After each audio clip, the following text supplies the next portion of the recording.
ताई, जय शिवराय. जय शिवराय भाऊ. ताई, आता राज्यामध्ये म्हणजे आपल्या महाराष्ट्रामध्ये पाहतोय आरक्षणावरून मोठा वाद निर्माण झालेला आहे. प्रत्येक समाज आता आम्हाला आरक्षण पाहिजे त्यासाठी आता रस्त्यावर उतरत आहे. कुणी उपोषण करत आहे, कुणी वेगवेगळ्या पद्धतीने आंदोलन करण्याचा प्रयत्न करत आहे.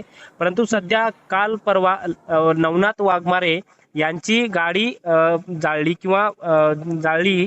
त्यामुळे त्यांनी नवनाथ वाघमारे यांनी एक स्टेटमेंट केलेलं आहे की त्यांनी सांगितलेलं आहे की जरांगे पाटलांच्या समर्थकांनी ही गाडी जाळलेली आहे. तर यावरून तुमचं उत्तर काय आहे? हे बघा, मराठे कधी कोणाच्या वाट्याला जात नाही भाऊ. हम्म. आणि जी काही लढाई होती ती गरजवंत मराठ्यांची लढाई होती दादा. हो. आणि जर मराठ्यांना वारच करायचं आहे तर समोर येऊन करतील ना. हा. आणि हा समाज कोटीच्या संख्येने आहे भाऊ. आणि यांचा काय जो वैयक्तिक वाद होता त्या वादातून ती गाडी पेटवण्यात गेली आहे. जसं